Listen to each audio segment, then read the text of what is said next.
y'all, and welcome back to Leonard Creek Farm.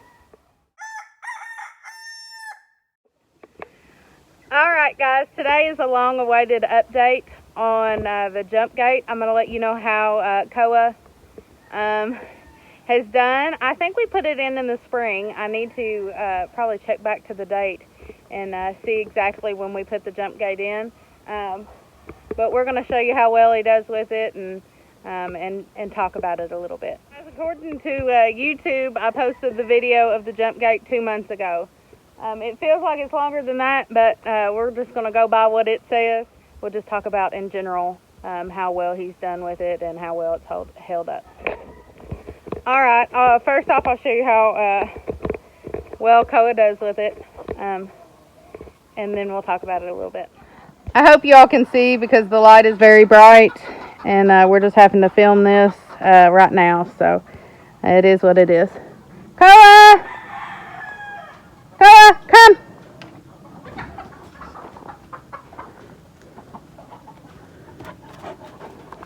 As you can see, he does a great job with it. It only took him about 3 days to get that gate figured out. At first, he was doing it in secret. We knew he was getting over here because there was no other way that he was getting over here, but he was doing it secretly and wouldn't let us see it. I think that he thought he was going to get in trouble for going through it, although we were training him to try to go through it. For whatever reason, he associated that with getting in trouble and or getting into something he wasn't supposed to. And so after we encouraged him and let him know that that was how he's supposed to get through it, it only took, 3 days, and we seen him hopping through it, and he was hopping through it very efficiently, just going right through it. And so now, as you can see, he goes through this side and goes through the other side just fine. Alright guys, I know the light is bright, so just bear with me here. For those of you that haven't really heard of the jump gate is specifically designed so that a livestock guard dog, a guarding dog, can get from one side to another side of a fenced-in area without allowing the livestock to get through it. For those of you that have goats, goats are troublemakers, and they nose and try to get into absolutely everything, and so no gates can be left open, or no gates wide enough that a goat can get through.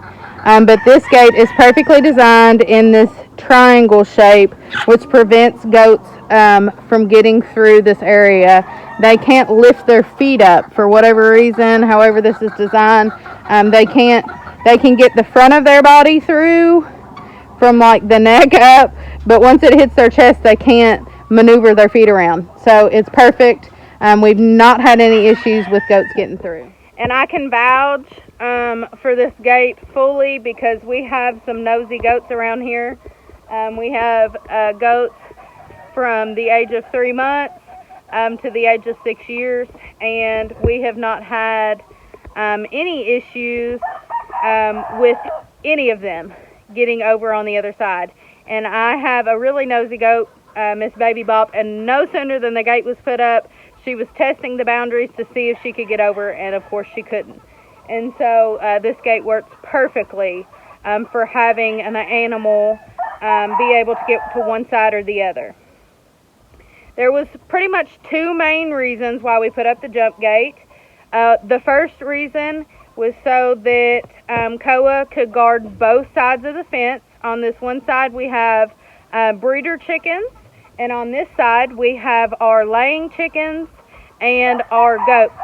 And so he was bought for the purpose to guard both animals.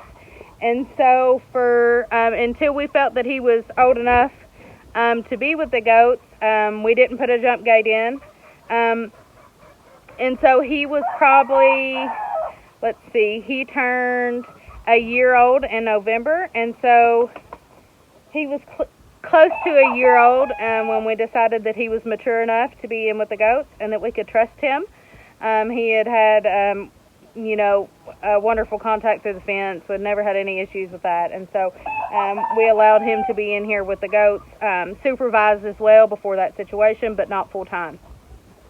So anyways, all that to be said, that we wanted him to be over here to be able to guard the animals. He was showing signs that he was ready to come over and to be able to guard the animals. Number 2, our second reason for installing the jump gate here was, if you have a livestock guardian animal, obviously they need to eat, and so they eat dog food. Typically people, feed like the dry feed in a bag. I do know some people that feed raw diet and stuff like that. But either way, in either sense of the word, either sense of the feeding, you're not going to want a goat to eat whatever the dog's eating. It's typically not a safe substance on either, anything a dog will eat is typically not a safe substance for a goat to eat. And so we wanted to be able to make sure that he was being able to eat his food without goats getting into his food, and of course without goats bullying him off his food. And so with the jump gate, he can come over on this other side and eat by himself without any interruptions from the goat, and it also keeps the goats safe.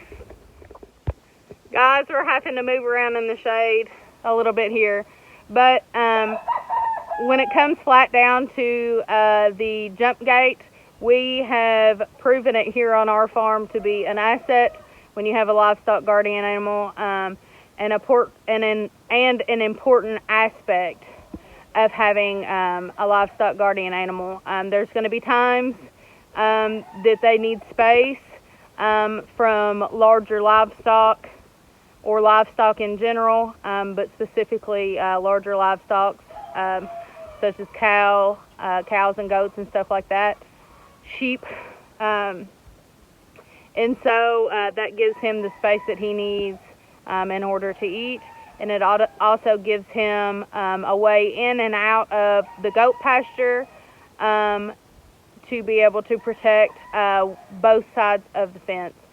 And so he has done a wonderful job figuring out, like I said, it only took about 3 days for him to move through it efficiently, to actually jump through it. When he first started going through it, he would put his front feet through and then his back feet through. Something that I want to tell you as well, because I know people are going to ask how we trained him to go through it. If you watch our first video, and I'll try to link that video down in the description, we use positive reinforcement by giving him treats on the other side of the fence to allow him to jump through one side or the other. We gave him an incentive to come over, and then of course once he started showing that he was not afraid of the fence or trying to get over his fear of the fence, we gave him treats, and of course, told him good boy, and give him all the pats and love that he needed to let him know that he could safely get through that fence, and that he would be okay, and that was something that he was allowed to do. Alright guys, the big buck is running me off. He is in rut, and so he is the king of this pasture here. So I'm going to tell you all bye. Thank you all for watching. Thank you all for hanging out. And please, if you have any questions, leave them down in the comment, and I'll do my best to help you answer them, or give you an answer. But I appreciate y'all watching. I appreciate y'all hanging out, and I hope that we can see you on the next one. Bye.